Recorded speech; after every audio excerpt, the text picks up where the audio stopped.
Bien, como les decía, hoy empezamos el tema de cadena de transporte de electrones y una de las principales funciones, no la única, que es la fosforilación oxidativa que se desarrolla en la misma. La cadena de transporte de electrones tiene una historia, digamos, muy larga, de aproximadamente unos 2.000 millones de años, donde se supone, se deduce a través de una especie de seguimiento retrospectivo de los cambios mutacionales que ha seguido el genoma propio de la mitocondria a través de todo este tiempo que hemos mencionado. Los científicos calculan estadísticamente una tasa de mutación cada cierto tiempo y ellos encuentran que aproximadamente serían tal vez más o menos algunos millones de años, unos 2.000 millones de años desde que alguna célula de la vida anaeróbica fagocitó, captó para desarrollar endobiosis una otra célula, en este caso de tipo aeróbica, lo que después llamaríamos una mitocondria. Entonces, este fenómeno, a lo largo de millones de años, permitió que la célula fagocitada, con su propio genoma, y la célula hospedera, digamos, la que recibió, pudieran empezar a desarrollar actividades o procesos bioquímicos favorables a ambos sistemas, que finalmente ahora conocemos que es como la más potente o el más potente organelo para la producción de energía, muchísimo más que lo que hemos visto en días anteriores, como la glucólisis y el mismo ciclo de Krebs, que se desarrolla también en el interior de la mitocondria. Entonces, vamos a indicar un resumen de todo lo que acabamos de decir. Doctor. Disculpe, creo que no hay diapositivas o no se está convirtiendo pantalla. Alguien tiene su micrófono por ahí. Daremos unos 2.000 millones de años.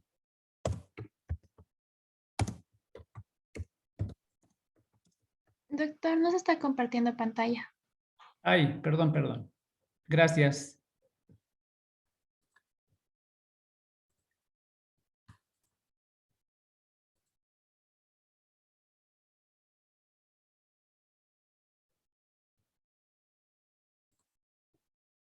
Ahora sí.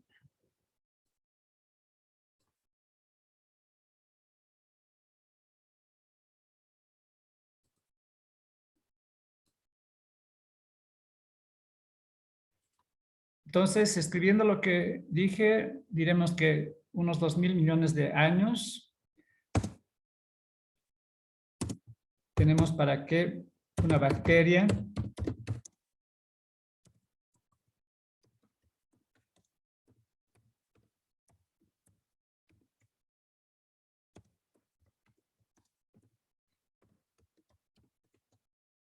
para que esas bacterias aeróbicas fueran fagocitadas. No se sabe qué fue o qué ocurrió en los primeros millones de años. Algunos piensan que la ganancia para que esto se consolidara, la ganancia para la bacteria huésped, fue que ellas vivían en un medio anaeróbico cuando no existía casi oxígeno en la superficie de la Tierra. Y que estas bacterias mitocondrias primitivas permitían obtener el oxígeno de los ambientes bacterianos huéspedes para sus propios procesos mitocondriales, digamos, evitando así el daño que el oxígeno producía en las bacterias huéspedes, que estaban, digamos, acostumbradas a desarrollar su metabolismo en un ambiente anaeróbico, en una tierra primitiva en la cual el oxígeno apenas tenía algún porcentaje. Porque todos ustedes saben que fue cuando los océanos se llenaron de algas, cuando se empezó a producir oxígeno en cantidades importantes hasta los niveles que ahora tenemos de aproximadamente el 21%. Entonces vamos a indicar que las mitocondrias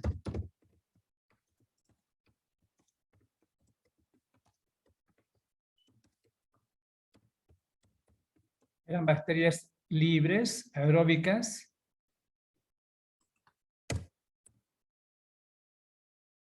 que usaban oxígeno.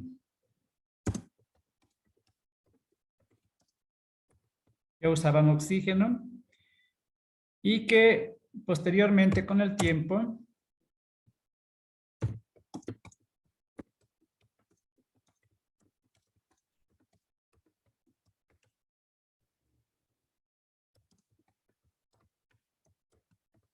fotosíntesis en los océanos, cuando aparecen las algas, entonces permiten que vaya aumentando progresivamente la concentración de oxígeno o la presión parcial de oxígeno en el aire.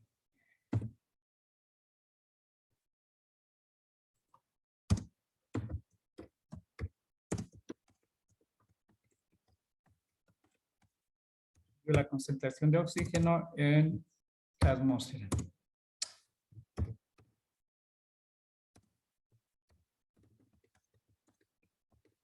El actual 21% es lo que tenemos. Vemos aquí a la derecha entonces una imagen en la cual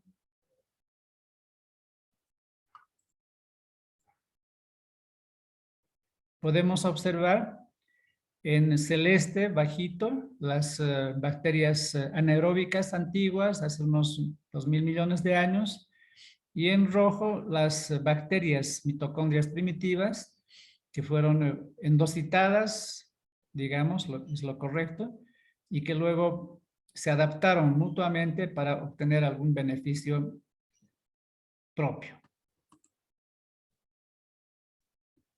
Estas mitocondrias antiguas presentes actualmente tienen un ADN. Este ADN mitocondrial tiene aproximadamente unos 16.500 pares de bases nitrogenadas.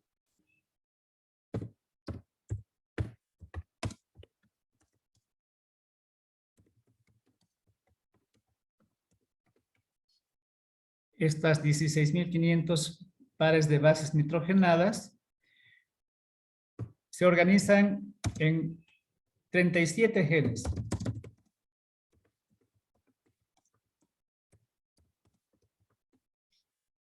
Los cuales codifican 2 ARNs ribosomales,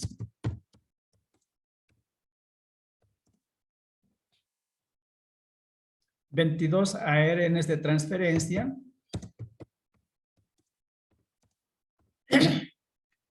y 13 proteínas.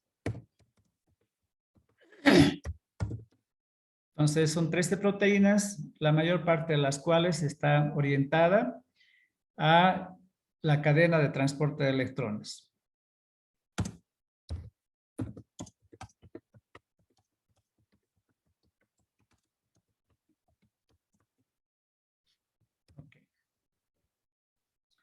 Para desarrollar los procesos de fosforilación oxidativa.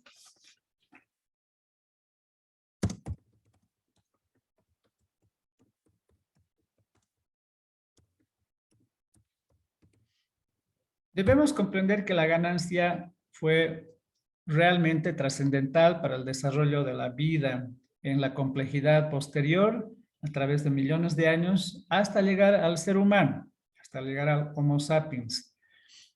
Porque si ustedes recuerdan, sin la mitocondria apenas existían procesos bioquímicos que permitían obtener ATP a través de estos procesos anaeróbicos, fundamentalmente como la glucólisis, por ejemplo, que no requiere necesariamente oxígeno, sino que actualmente depende del oxígeno de la mitocondria.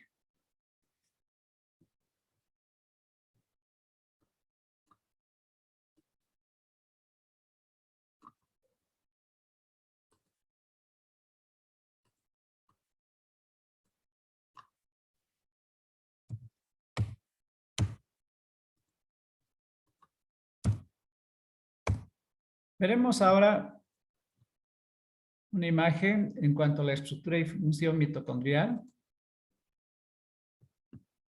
Tenemos acá el esquema de una mitocondria, donde podemos observar la membrana mitocondrial externa y la membrana mitocondrial interna.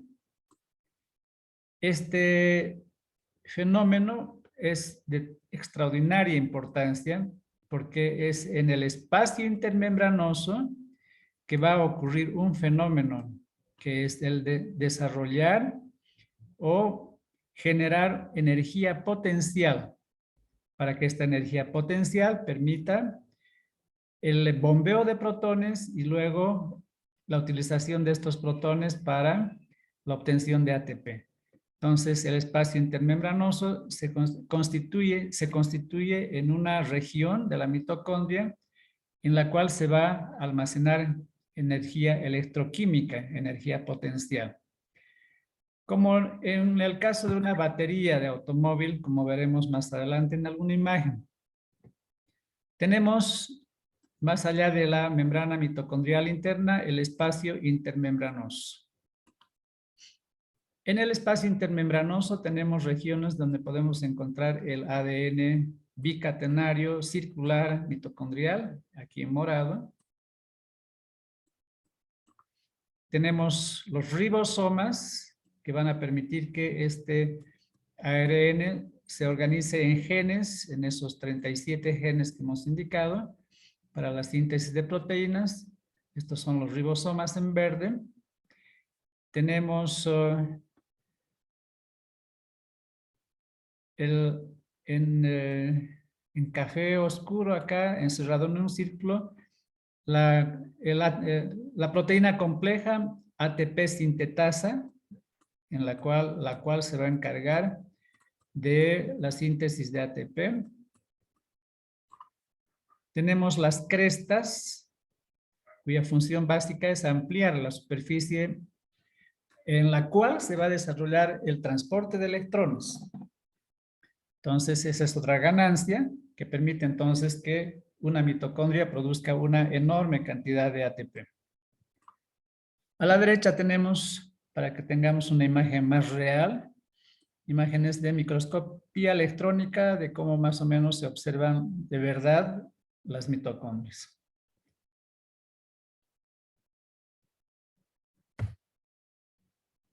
Otro aspecto que hay que destacar de las mitocondrias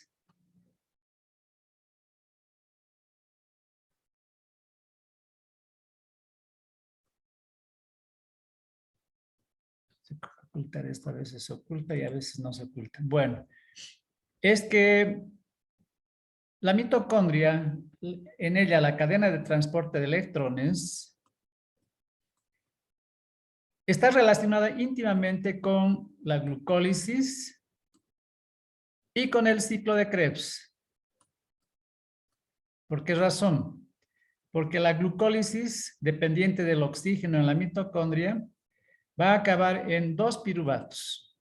Cada glucosa va a permitir la obtención de 2 piruvatos y en el mismo proceso de la cadena de transporte de electrones, 2 ATPs mediante la fosforilación a nivel de sustrato controlada por enzimas, 2 ATPs de ganancia neta.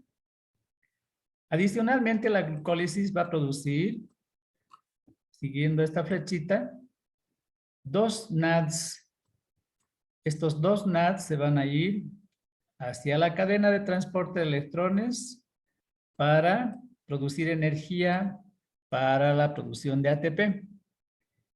Entonces tenemos 2 NADs en la glucólisis, 2 ATPs en la glucólisis. Adicionalmente, la glucólisis va a producir por cada molécula de glucosa 2 piruvatos. Los 2 piruvatos se van a convertir en la mitocondria en 2 acetilcoenzimas AS. Estas 2 acetilcoenzimas AS generadas mediante la piruvato deshidrogenasa, sigamos la línea café acá. En este proceso de producir las 2 acetilcoenzimas AS, se va a producir también 2 NADHs que van a ingresar a la cadena de transporte de electrones. La acetilcoenzima producida a partir de los piruvatos va a ingresar al ciclo de Krebs y allá en el ciclo, estos dos acetilcoenzimas AS van a producir 2 ATPs a nivel de sustrato en el ciclo. Adicionalmente, por cada glucosa, por cada 2 acetilcoenzimas AS, en el ciclo se van a producir 6 NADHs que van a ir a la cadena de transporte de electrones. Y por último, en el ciclo también, por cada glucosa se van a producir 2 FADH2 que van a dirigirse hacia la cadena de transporte de electrones. Fíjense entonces cómo la glucosa, que solamente produce en condiciones anaerobias solo 2 ATPs más lactato, cuando hay condiciones aeróbicas, cuando la mitocondria está funcionando, que es la que utiliza el oxígeno, va a producir entonces la glucosa. Los restos de la glucólisis, como el piruvato y el NADH, una cantidad importante de coenzimas reducidas que van a ser utilizadas en la cadena de transporte de electrones. Vamos a ver cuánto es eso. Indicándoles previamente que cada NADH, voy a poner una flecha acá, cada NADH va a producir una media de 2,5 ATPs. Y cada FADH2 una media de 1,5 ATPs. Ok, vamos a hacer el cálculo en forma inmediata, pero esto es a partir de la glucosa, que apenas nos da una media de 4 kilocalorías por gramo. En comparación, la oxidación promedio de los ácidos grasos nos va a dar una media de 9 kilocalorías por gramo. Bastante más que la glucosa. Entonces, y este fenómeno de la oxidación de los ácidos grasos para producir energía también se desarrolla en el interior de la mitocondria. Es ahí donde se oxidan las grasas y proporcionan también una enorme cantidad de acetilcoenzima A, NADH y FADH2 para la obtención de ATP. Finalmente, antes de hacer los cálculos que les he indicado, por supuesto que este transporte de los electrones en la cadena de transporte de electrones nos va a dar el ATP mediante la enzima, un complejo enzimático llamado ATP sintetasa, que va a producir finalmente, como vemos aquí abajo a la derecha, hasta 32 ATPs. Mediante la fosforilación oxidativa a través de la ATP sintetasa, impulsada por la osmosis química, como explicaremos más tarde. Haremos el cálculo.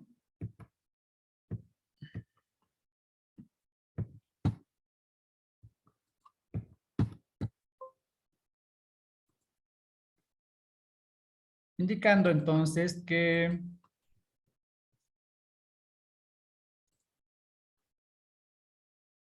tenemos 2 ATPs en la glucólisis más 2 ATPs en el ciclo de Krebs. Tenemos hasta acá 4. Adicionalmente tenemos de la glucólisis 2 NADHs, del paso del piruvato a acetilcoenzima A 2 NADHs y del ciclo de Krebs 6 NADHs. En total 6, 7, 8, 9, 10. 10 NADH multiplicado por 2.5 nos da 25 ATPs.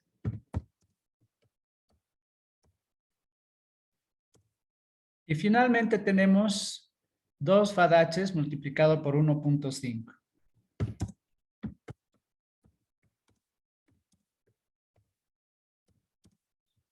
Tenemos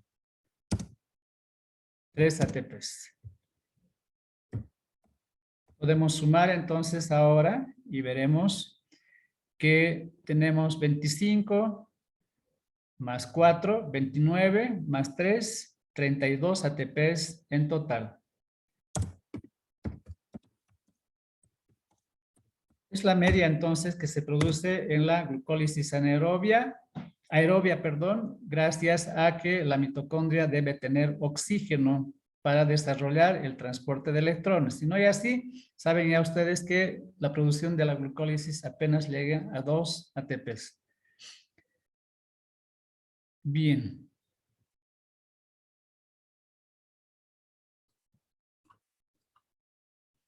Vamos a ver entonces cómo funciona la cadena de transporte de electrones.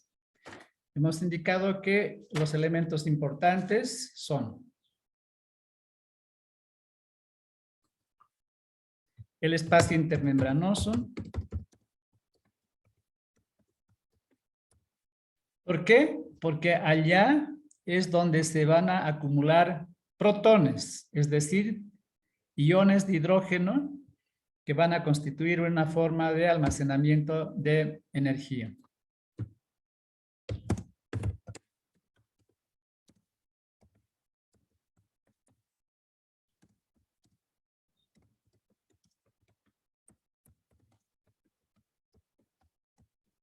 Esto se conoce como energía electroquímica o energía potencial.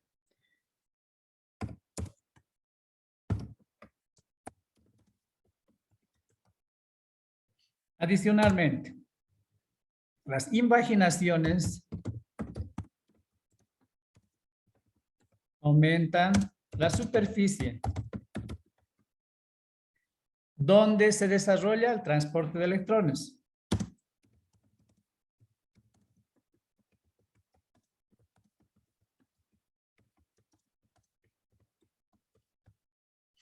Por eso es que gracias a estas invaginaciones la cantidad de ATP que se va a producir es muy grande.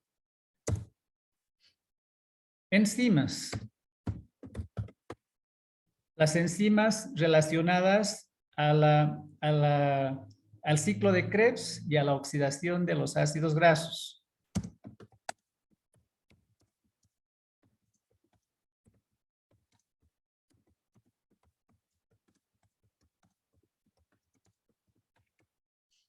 Entonces, esto quiere decir que las enzimas del ciclo de Krebs y de la oxidación de las grasas están íntimamente relacionadas formando complejos. Van a ver en la literatura y aquí también en las imágenes que les voy a mostrar después, de que se ha organizado todo ello en complejo 1, 2, 3 y 4, que son la relación entre las enzimas del ciclo de Krebs y de la oxidación de las grasas con los transportadores de electrones, con las proteínas transportadoras de electrones. Tenemos los transportadores,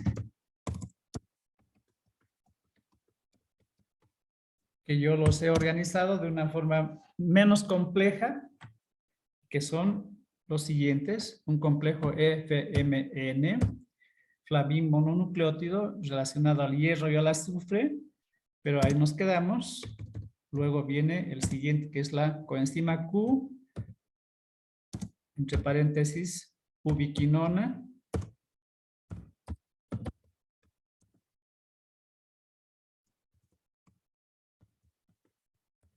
Luego viene el citocromo B, o los citocromos B y C1.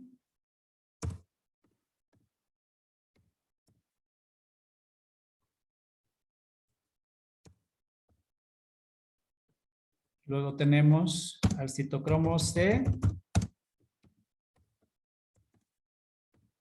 El citocromo C es el único móvil, los demás están fijos en la membrana. Y finalmente, citocromo oxidasa, la citocromo oxidasa. De gran importancia, como el resto, que se abrevia como AA3. Esos son los transportadores. Una flavoproteína, FMN, flavimononucleótido, que se reduce cuando una coenzima se oxida. ¿Qué coenzima? NADH. NADH llega a este transportador, se oxida y dona sus electrones a FMN, que se reduce. A continuación, sucede lo propio con la ubiquinona, con los citocromos B y C1. Luego el citocromo C, que les dije que es el único móvil, y finalmente la citocromo oxidasa, que se relacionará con el oxígeno. Estamos viendo los elementos que participan en este fenómeno. Hemos mencionado los complejos, 1 al 4, que son la asociación de enzimas del ciclo del ácido cítrico y los transportadores.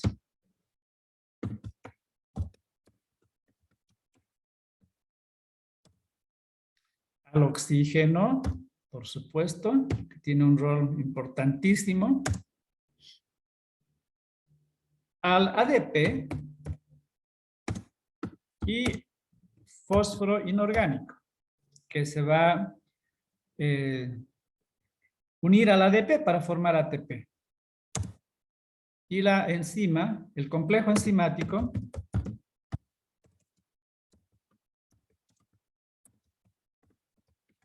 ATP sintetasa. Esos son los elementos que nos importan en la cadena de transporte de electrones. Los hemos organizado de la forma más sencilla. Los vamos a repetir ahora en una imagen más grande para ustedes. Tenemos el espacio intermembranoso, donde se van a almacenar protones, que son los que van a permitir energía para la síntesis de ATP. Los protones, les adelanto, vamos a volver a repetir, se bombean desde la matriz al espacio intermembranoso gracias a los electrones, gracias a la cadena transportadora de electrones, porque estos electrones que se van a transportar entre todos los transportadores generarán energía libre para la utilización en el bombeo de protones, repito, desde la matriz al espacio intermembranoso.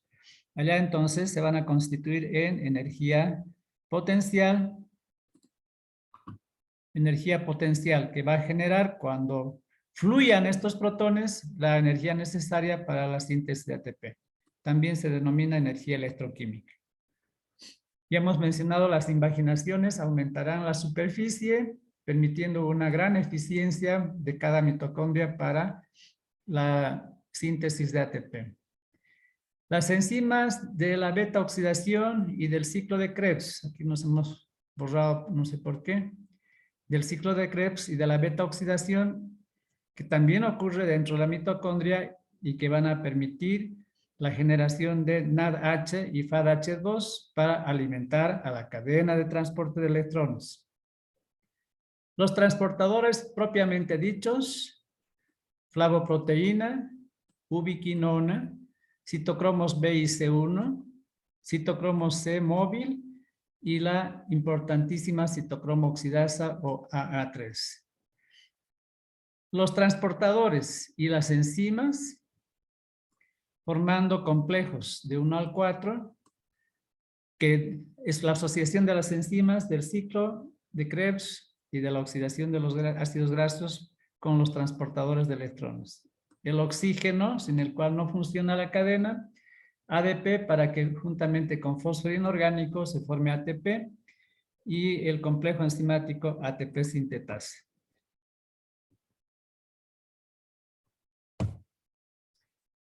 Veremos en forma gráfica. Acá tenemos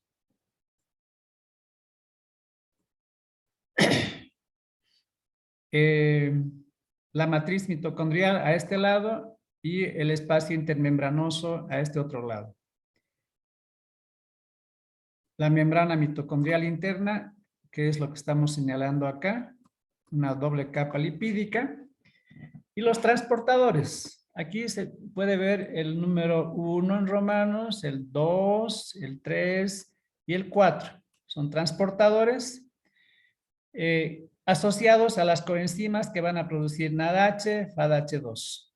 Ese es el concepto entonces de los complejos, la asociación de enzimas del ciclo de Krebs y de la oxidación de grasas con los transportadores.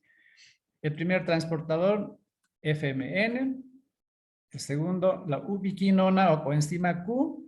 El tercero, citocromos B y C1. El cuarto, el citocromo C móvil, que no está en la membrana mitocondrial interna, sino está en la parte que mira hacia el espacio intermembranoso, y la citocromo oxidasa. Vemos ya acá una primera imagen, que la vamos a repetir, de cómo el NADH producido por el ciclo de Krebs o la oxidación de las grasas acá, entonces se oxida para convertirse en NAD oxidado más un protón. Esta oxidación y la reducción de FMN van a permitir liberar energía para bombear protones al espacio intermembranoso. Así sucesivamente se oxida el transportador FMN, flavoproteína, y va a reducir a la ubiquinona.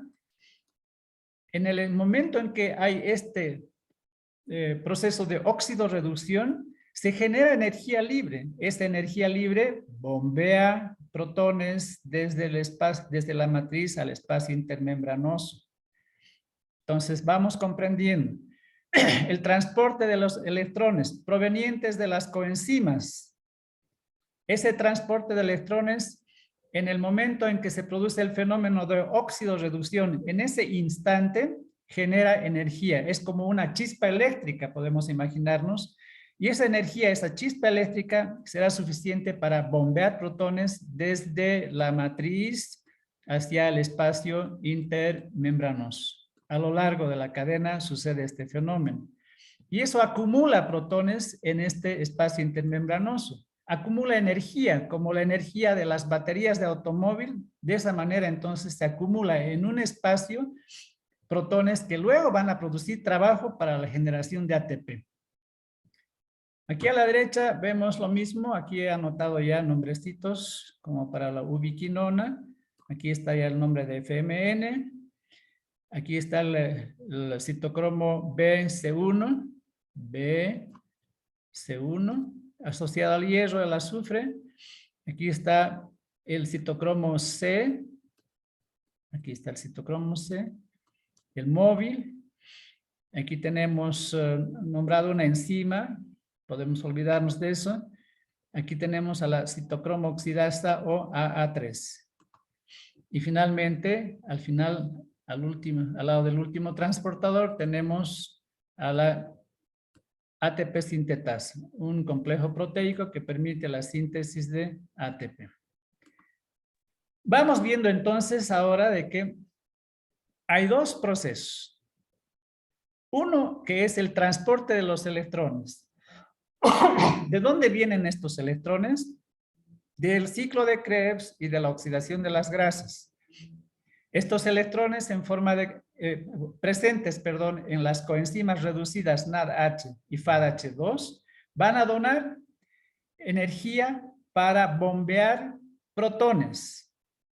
Entonces, la oxidación de las coenzimas liberan energía para bombear protones desde la matriz mitocondrial al espacio intermembranoso. ¿Para qué? Para hacer funcionar a la ATP sintetasa. La ATP sintetasa tiene un componente móvil que gracias a la energía protónica va a moverse y va a permitir la síntesis de ATP. Ese es el fenómeno básico.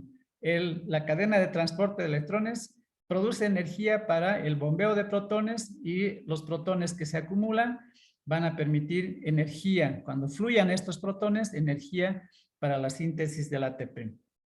Así funciona este proceso. Veremos nuevamente, no importa que veamos nuevamente para tener una comprensión mejor. Tenemos los transportadores de FMN, la ubiquinona, citocromos B y C1, el citocromo C y la citocromo oxidasa y la ATP sintetasa. Aquí vemos lo mismo, la oxidación del NAD a NAD oxidado y el consiguiente y simultáneo bombeo de protones al espacio intermembranoso, que sucede a nivel del complejo 1, del complejo 3, acá, y del complejo 4, citocromo oxidasa.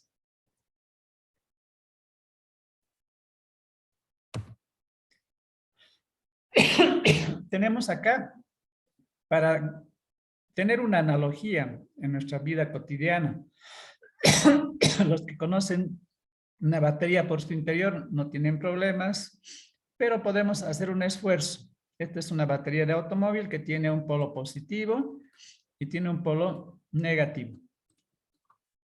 Está dividido en celdas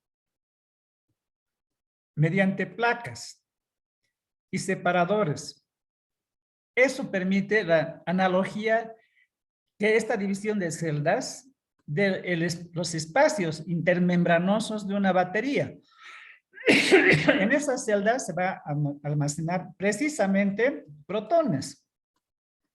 ¿Por qué?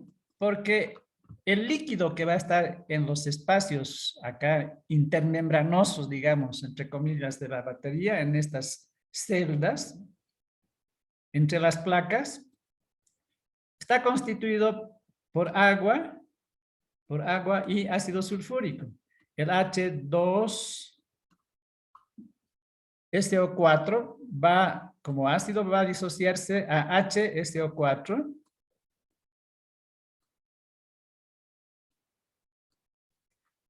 Donando el ácido sulfúrico un protón. Energía electroquímica. Estos protones, entonces, que se están disociando del ácido sulfúrico para producir sulfato, HCO4 más protones, van a permitir un flujo desde el polo positivo hacia el polo negativo. Desde el polo positivo hacia el polo negativo. Ese flujo es el que produce la energía para encender el motor de un automóvil, para encender la luz, para encender la radio. El flujo de los protones. Entonces, analógicamente podemos entender que una batería en algo se parece a una mitocondria, al fenómeno del transporte de los electrones para acumular protones en el espacio intermembranoso. Así funcionan las baterías de los automóviles, así funcionan las baterías con algunas diferencias de los celulares que todos ustedes tienen. Entonces, vamos a escribir un poco lo que acabamos de indicar para que tengan eso guardado. Vamos a decir que las coenzimas reducidas, NADH y FADH2, portan electrones desde el ciclo del ácido cítrico y oxidación de grasas.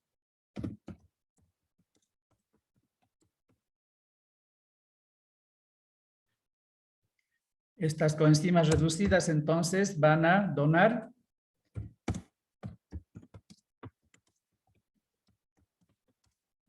sus electrones, que son energía, a los transportadores. En un proceso de óxido-reducción,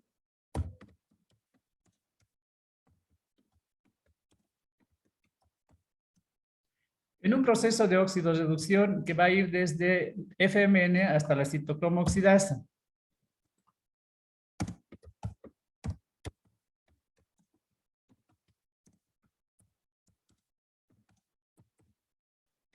Hasta la citocromo oxidasa.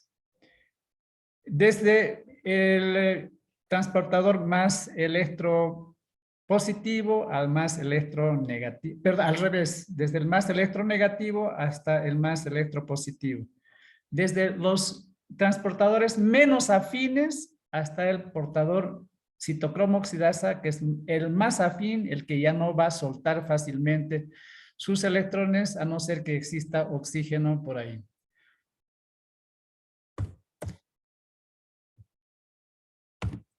La energía electrónica, entonces,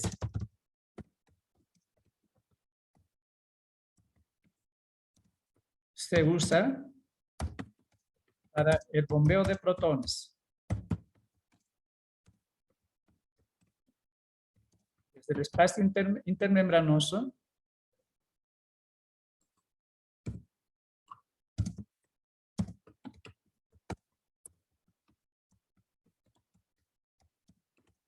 hacia, perdón, desde la matriz mitocondrial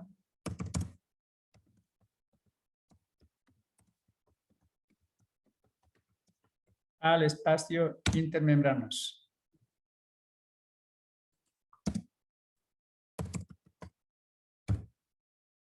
Este hecho genera energía potencial. Este hecho acumula, digamos, energía protónica o electroquímica.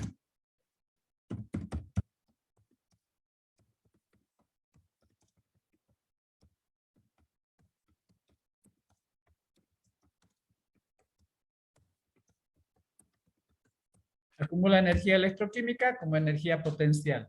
La energía potencial es la energía que puede producir en un futuro trabajo. El ejemplo que siempre les doy yo cuando tengo clases presenciales, de que si están viendo ustedes acá, tengo un celular que lo estoy levantando hacia arriba más o menos unos 2 metros. Si dejo caer, se va a romper mi celular. Aquí arriba no pasa nada, pero estamos hablando de energía potencial. Si suelto, la energía que va a generarse abajo en el suelo va a romper mi celular. Así entendemos entonces la energía potencial. Es la energía que está acumulada y que puede generar algún tipo de trabajo.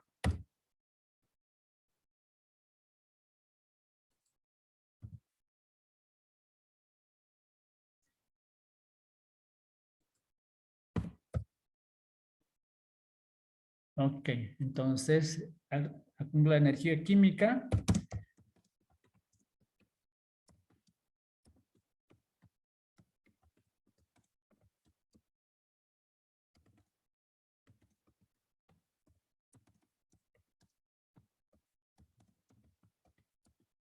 Bien, finalmente con eso vemos que esta energía que se acumula puede fluir para generar trabajo.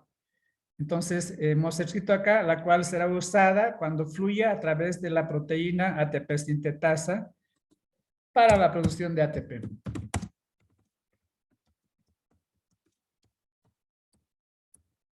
Ok. Vamos a ver a continuación, ahora, tal vez primero repasamos todo esto con una visión grande. Estamos indicando una vez más que las coenzimas producidas en el ciclo de Krebs y en la cadena y en la oxidación de las grasas son portadoras de equivalentes reductores, portadoras de energía, portadoras de electrones. Cualquiera de estas acepciones funciona. Van a donar sus electrones en un proceso de óxido-reducción, van a donar su energía en un proceso de óxido-reducción a los transportadores. Este proceso de óxido-reducción es continuo desde el transportador menos afín a los electrones, por eso los va a donar al siguiente y al siguiente y al siguiente, hasta el más afín, a la citocromo oxidasa o AA3. Esta citocromo oxidasa AA3 va a oxidarse a su vez en la presencia de oxígeno. Vamos a anotar eso una vez más acá abajo. Y va a permitir la formación de agua. Mejor digamos, con la formación de agua. Esto significa que el oxígeno sirve para que el último transportador se oxide y esté dispuesto a recibir electrones del anterior transportador. Aquí tenemos a la citocromo oxidasa. La citocromo oxidasa va a recibir electrones del citocromo C, el móvil, y va a permitir el bombeo de protones, pero para que siga recibiendo electrones del citocromo C, necesita oxidarse. Pero aquí acaba la cadena de transporte de electrones, FMN, ubiquinona, citocromo C, B, citocromo C y la citocromo oxidasa. Aquí acaba. ¿Qué pasaría si es que no hay alguien que permita la oxidación de este último transportador? Quedaría reducido y no habría forma de que siga recibiendo electrones del citocromo C. Y si el citocromo C no puede oxidarse, no podría entonces recibir del anterior, que es el citocromo B. Si el citocromo B no se oxida para donar al citocromo C, entonces no podría recibir de la ubiquinona. Y si la ubiquinona no se oxida, no podría recibir de FMN. Y si FMN no se oxida, no podría recibir del NAD. Por eso es importante el oxígeno. El oxígeno solo sirve para que citocromo oxidasa reciba electrones más protones y forme una molécula de agua, H2O. Esa es la función del oxígeno, permitir la oxidación de la citocromo oxidasa. Nada más, no es generar agua, no nos importa agua. Agua podemos tomar nosotros. Sirve para que la citocromo oxidasa se oxide y pueda seguir recibiendo electrones y la cadena pueda seguir funcionando.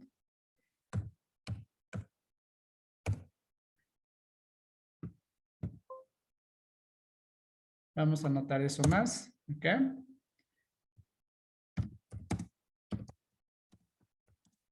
El rol del oxígeno es permitir la oxidación de la citocromo oxidasa. De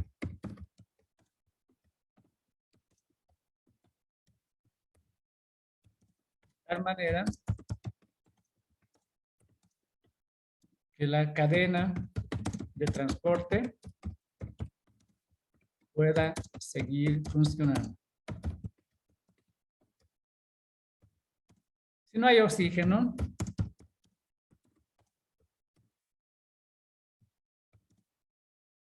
la AA3 permanece reducida y no hay más transporte. Creo que ahí está resumido de una forma correcta. Bien. Tengo acá algunos videos para mostrarles, pero prefiero dejar esto para la clase del día jueves, así podemos repasar nuevamente la última parte e inmediatamente mirar los videos. Ahí quedaríamos, muchachos.